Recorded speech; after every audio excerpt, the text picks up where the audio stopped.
Olá, eu sou o professor Cap, estamos aqui para mais uma aula de Geografia.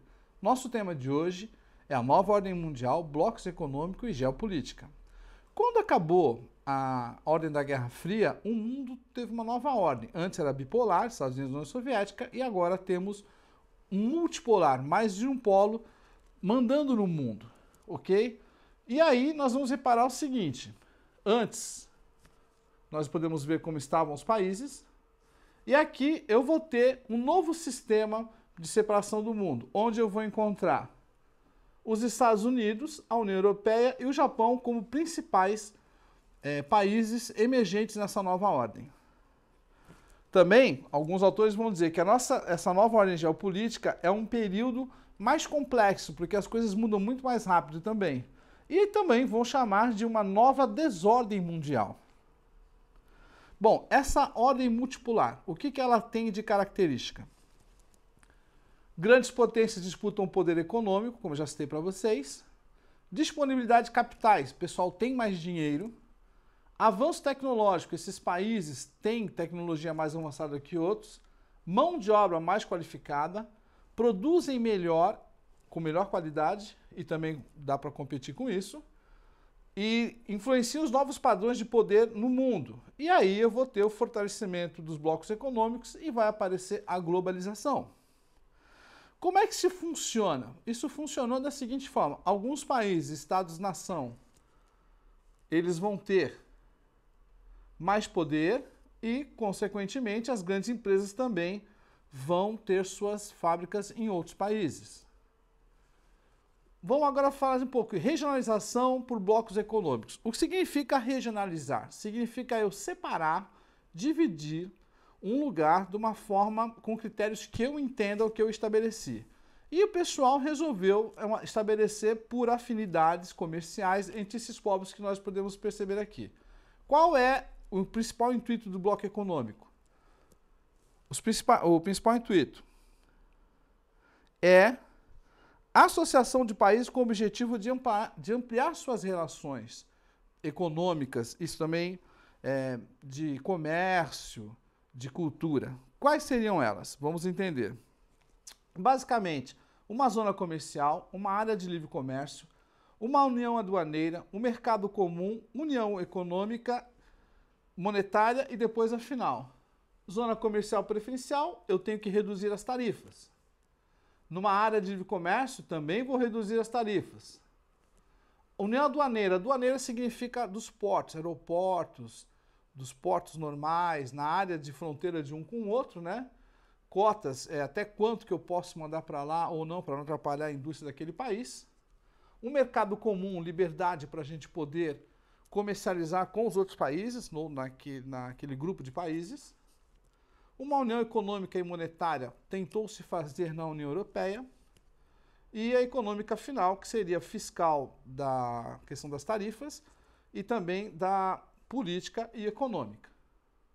Bom, alguns exemplos de blocos econômicos. NAFTA, nós vamos pegar ali da América do Norte.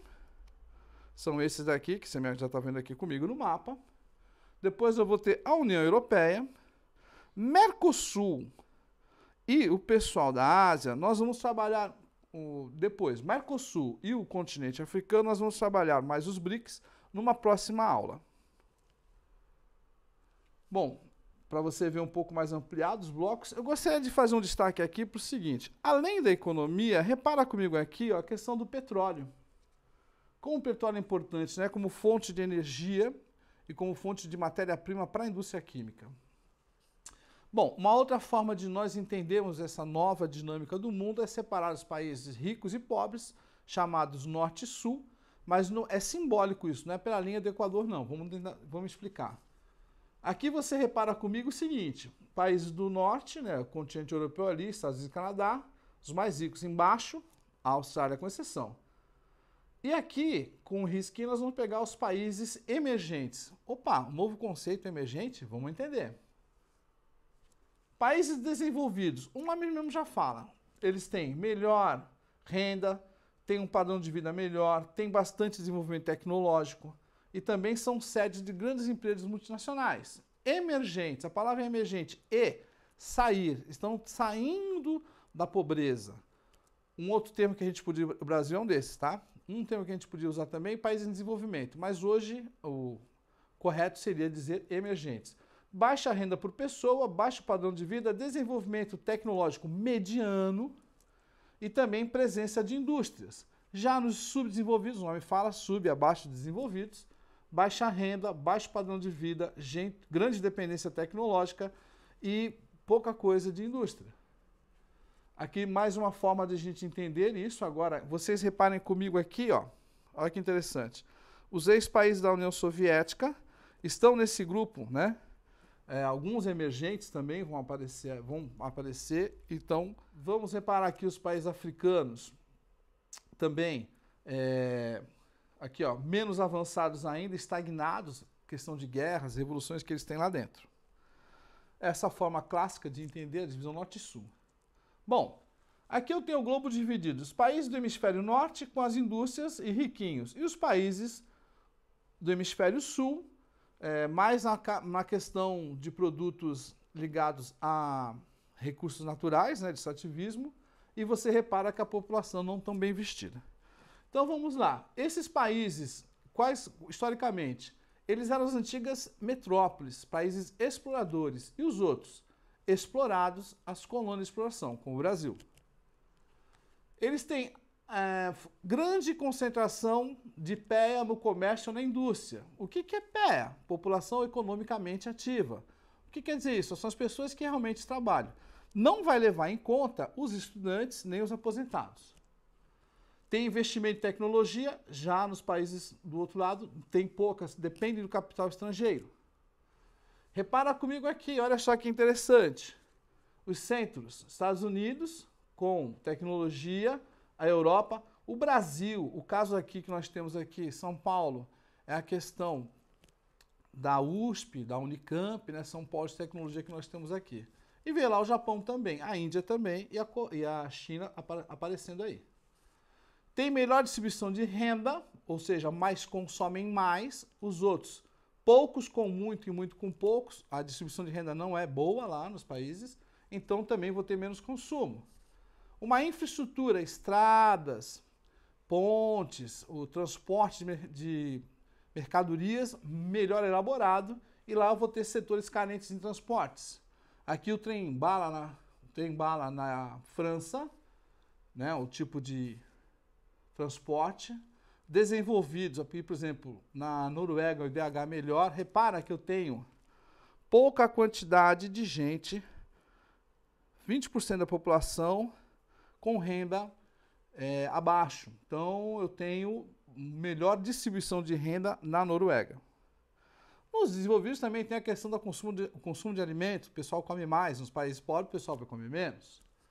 Nos desenvolvidos também tem a questão da tecnologia robótica aqui no Japão. Ainda tenho educação, muitos técnicos, por outro lado, eu tenho alto índice de analfabetismo. Saúde, tenho mais longevidade, as pessoas vivem mais. Do outro lado, baixa longevidade.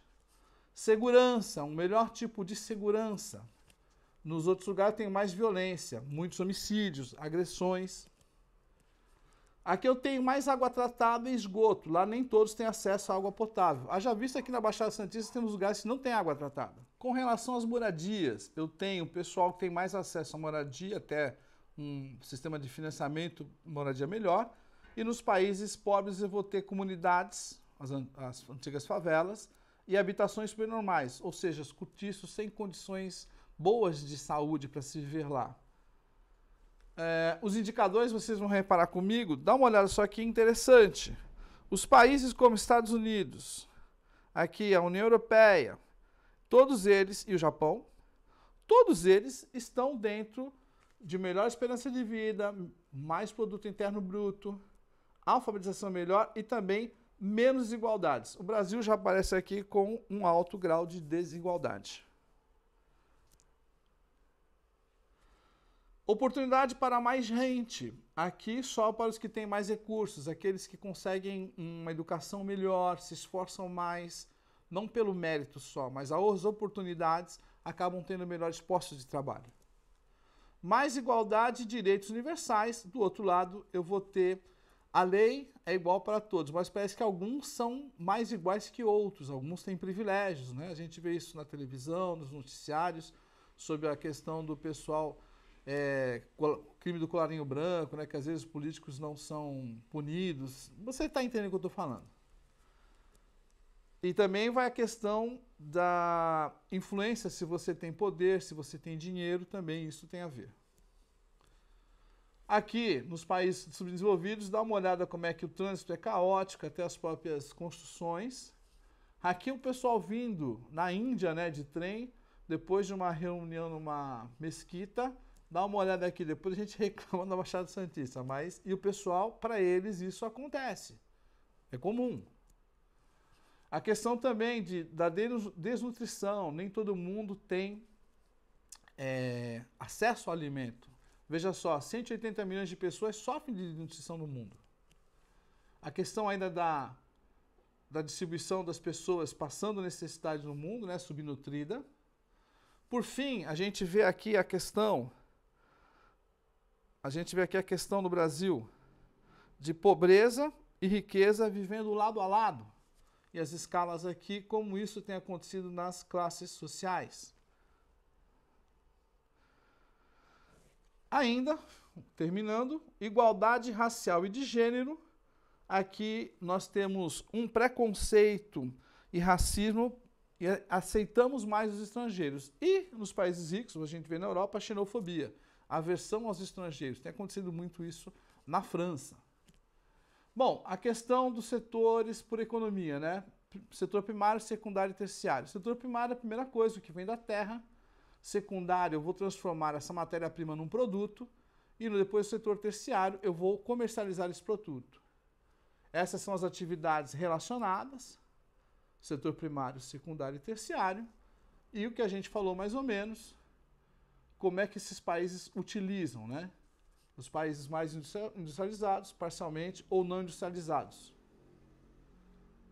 E aí também a questão do índice de DH, né? Eu tenho os melhores grupos de distribuição e alguns não. O que é o IDH? O IDH é o Índice de Desenvolvimento Humano. Ele leva em consideração 3 coisas: educação, saúde e longevidade. Resumindo, as grandes potências econômicas tríades, Estados Unidos, União Europeia e Japão, separados 3 blocos, e a divisão norte e sul, num mapa só. Bom, quais as consequências de tudo isso? Eu tenho concentração de renda nos países ricos, aumento da pobreza no mundo, desemprego, desigualdade econômica e social entre os países do norte e do sul. Também tenho agressão ao meio ambiente, racismo e xenofobia. Expansão geográfica do capitalismo e instalação de multinacionais em outros países. Fixando o que vimos, antes Estados Unidos e União Soviética bipolar, e agora eu tenho os países do norte e os países do sul. A gente já viu. Essas potências econômicas triadas, Estados Unidos, União Europeia e Japão, dominam. Por que elas dominam? Porque elas são responsáveis por 70% do produto mundial, do que é produzido no mundo. E 80% dos investimentos externos, diretos ou indiretos, no globo. No entanto, nesse início de século, estamos reparando também a China aparecendo como uma grande potência também. Para você fixar aquele mapa anterior, países desenvolvidos, uma forma, subdesenvolvidos, um resumo do que a gente falou. E é isso aí. Fique conosco. Não esqueça de fazer as atividades 26 e 27. Valeu!